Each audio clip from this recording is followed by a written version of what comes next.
नमस्कार बच्चों, जैसा कि हमने हालावाद के प्रमुख कवियों के बारे में वर्णन करना शुरू किया था। आज हम नेक्स्ट जो हालावाद के कवि थे नरेंद्र शर्मा जी के बारे में पढ़ेंगे, कुछ और कवियों के बारे में पढ़ेंगे।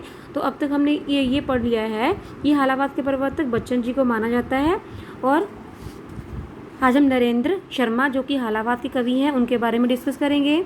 प्रभात फेरी इनकी मुख्य रचना कौन सी है? नरेंद्र शर्मा जी की प्रभात फेरी। प्रवासी के गीत, ये भी इनकी इम्पोर्टेंट रचना है। प्रभात फेरी नरेंद्र शर्मा जी, प्रवासी के गीत नरेंद्र शर्मा जी, और पलाशवन नरेंद्र शर्मा जी, शूल फूल नरेंद्र शर्मा जी, मिट्टी के फूल भी इनकी इम्पोर्टेंट है, मिट्टी के फूल नरेंद्र शर्मा जी। अग्नि शस्त्र नरेंद्र शर्मा जी, और अग्नि शस्य ये इनकी प्रमुख रचनाएं हैं। मैं फिर से एक्सप्लेन कर देती हूँ। नरेंद्र शर्मा जी की प्रभात फेरी, प्रवासी के गीत, पलाशवन, शूल फूल, मिट्टी के फूल, अग्निशस्त्र, अग्निशस्य। ये अग्निशस्त्र और अग्निशस्य एक जैसे लगते हैं, दोनों के साथ अग्नि है। ये किसका है? नरेंद्र शर्मा जी का। और अन्य कवि हैं आरसी प्रसाद सिंह, हंस कुमार तिवारी, श्रीपाल सिंह, देवराज दिनेश, गोपाल सिंह नेपाली, शंभुनाथ सिंह। ये बाकी सभी कवि किसके? हालावाद से रिलेटेड है। राष्ट्रीय चेतना प्रधान काव्यधारा, राष्ट्रीय सांस्कृतिक कविता, ये इनसे संबंधित है। नेक्स्ट आपका आ गया छायावादी युग की जिन कविताओं में देश प्रेम, स्वतंत्रता भावना एवं राष्ट्रीयता की अभिव्यक्ति प्रमुख रूप से हुई है, उन्हें राष्ट्रीय चेतना प्रधान काव्यधारा अथवा राष्ट्रीय सांस्कृतिक कविता के नाम से जाना जाता है। और अब हम उन कवियों के बारे में वर्णन करेंगे जिन्होंने राष्ट्रीय चेतना थी और उन्होंने अपनी कविताओं में राष्ट्रीय भावना को उजागर किया। कौन कौन से थे? माखनलाल चतुर्वेदी जी, रामधारी सिंह दिनकर, बालकृष्ण शर्मा नवीन, सुभद्रा कुमारी चौहान, केदारनाथ मिश्र, जगन्नाथ प्रसाद मिलिंद, सोहनलाल द्विवेदी, सियाराम शरण गुप्त, देवकी नंदन और महेश चंद्र प्रसाद। ये वो कवि हैं जिन्होंने अपनी कविताओं में राष्ट्र के बारे में बताया। पहले हैं माखनलाल चतुर्वेदी जी।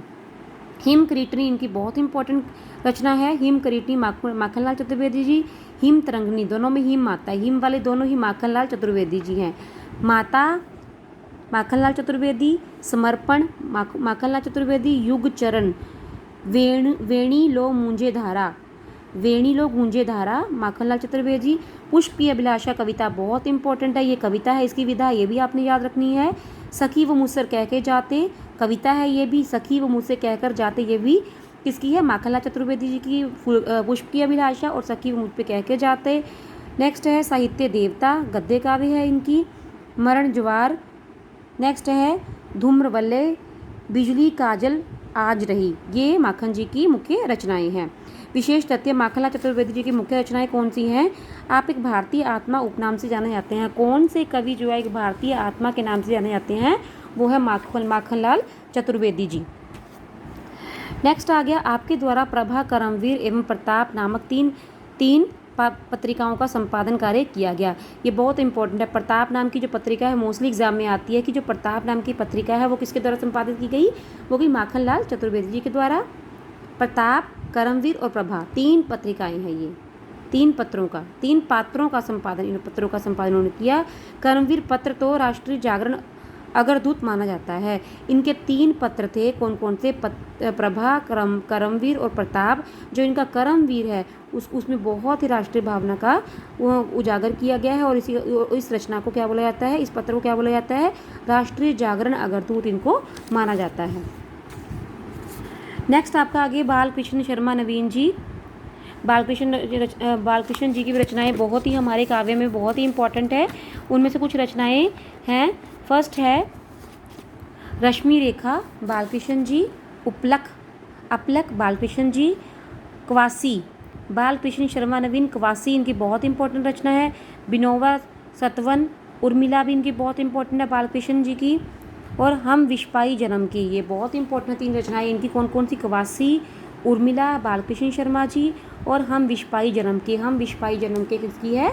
बालकृष्ण शर्मा जी की। सृजन की ललकारें और विप्लव गायन, इन्होंने अपनी रचनाओं में स्वयं को विश्वाई एवं अनिकेतन कहकर पुकारा है। उन्होंने अपने आप को क्या पुकारा है? विश्वाई अपने आप को कौन कहते हैं? बालकृष्ण शर्मा नवीन जी। और अनिकेतन, अनिकेत क्या होता है? घर, और अनिकेतन जिसका घर ना हो। तो इस तरह आप याद रखते हो। विषपाई और अनिकेतन किसने बोला है अपने आप को? बालकृष्ण शर्मा नवीन जी ने। नेक्स्ट आ गया, ये प्रताप के संपादक गणेश शंकर विद्यार्थी के दाएं हाथ माने जाते हैं। ये प्रताप के संपादन कौन थे? पत्रिका के संपादक कौन थे? बालकृष्ण शर्मा नवीन जी थे। और गणेश शंकर विद्यार्थी के दाएं हाथ किसको मानते हैं? बालकृष्ण शर्मा नवीन जी को। इन्होंने कानपुर से प्रकाशित होने वाली प्रभा नाम की पत्रिका का संपादन किया। प्रभा नाम की पत्रिका का संपादन किसने किया था? बालकृष्ण शर्मा नवीन जी ने। इनकी राष्ट्रीय पर कविताओं में क्रांति का अत्यधिक तीखा स्वर प्राप्त होता है। कहीं कहीं तो ये प्रलय तक का आह्वान करने लगते हैं। बालकृष्ण शर्मा नवीन जी, आप ऐसे रख सकते हो कि है तो बालक जी हैं, पर इनकी रचनाओं में क्रांति का अत्यधिक स्वर प्रतीत होता है। ये बहुत इंपॉर्टेंट की लाइन है। कभी कुछ ऐसी तान सुनाओ जिससे उथल पुथल मच जाए, बरसे आग जलद जब जाए, भस्म सात भूधर हो जाए। कभी कुछ ऐसी तान सुनाओ, ये किसने बोला था? बालकृष्ण शर्मा नवीन ने। पहले हमने माखनलाल चतुर्वेदी जी के बारे में पढ़ा था, जो उनके भारतीय आत्मा कहा जाता है, और अब हमने बालकृष्ण शर्मा नवीन जी के बारे में पढ़ा है। और नवीन जी ने ये कहा था, ये इनकी इंपॉर्टेंट पंक्तियां हैं। कभी कुछ ऐसी तान सुनाओ जिससे उथल पुथल मच जाए, बरसे आग जलद जल पाए, भस्म साध भूधर हो जाए। इनकी मुख्य रचनाएं कौन सी थी नवीन जी की? हम विषपाई जन्म के उर्मिला, ठीक है। और इनकी ये अपने आप को क्या बोलते थे? विषपाई एवं अनिकेतन। बालकृष्ण शर्मा नवीन जी क्या बोलते थे? विषपाई एवं निकेतन। नेक्स्ट आ गई सुभद्रा कुमारी चौहान जी। ये भी अपनी राष्ट्रीय कविताओं के लिए बहुत ही मशहूर हैं। इनकी रचनाएं भी एग्जाम में मोस्टली आ जाती होती हैं। इनकी मुख्य रचनाएं कौन कौन सी हैं? मुकुल, सुभद्रा कुमारी जी, चित और त्रिधारा भी इनकी इम्पोर्टेंट है। त्रिधारा किसके द्वारा लिखी गई है? सुभद्रा कुमारी चौहान जी के द्वारा। इनकी प्रसिद्ध कविताएं झांसी की रानी बहुत इंपॉर्टेंट है। जलियांवाला बाग में बसंत, सुभद्रा कुमारी चौहान जी। झंडे की इज्जत में, सुभद्रा कुमारी चौहान। स्वदेश के प्रति, देखो इनकी सारी रचनाएं हमारी राष्ट्रीय भावना से ओतप्रोत है। उन्होंने अपनी पहली कविता मात्र 9 वर्ष की अल्पायु में नीम नाम से लिखी थी। नीम नाम से कौन लिखता था? नीम नाम से सुभद्रा कुमारी चौहान जी लिखती थी। इनकी मृत्यु एक मोटर वाहन दुर्घटना में अल्पायु में ही हो गई थी। झांसी की रानी इनकी अमर रचना है। यदि निराला जी की स्रोत स्मृति को छोड़ दिया जाए तो पारिवारिक संबंधों को लेकर कविता लिखने का सर्वप्रथम सुभद्रा कुमारी चौहान जी द्वारा लिया गया है। स्रोत स्मृति किसकी है? निराला जी की है।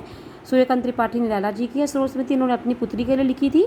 और उसके बाद जो स्मृतियों से संबंधित जो कविताएं आती हैं उनमें किसका नाम आता है दूसरे नंबर पर? सुभद्रा कुमारी चौहान जी का।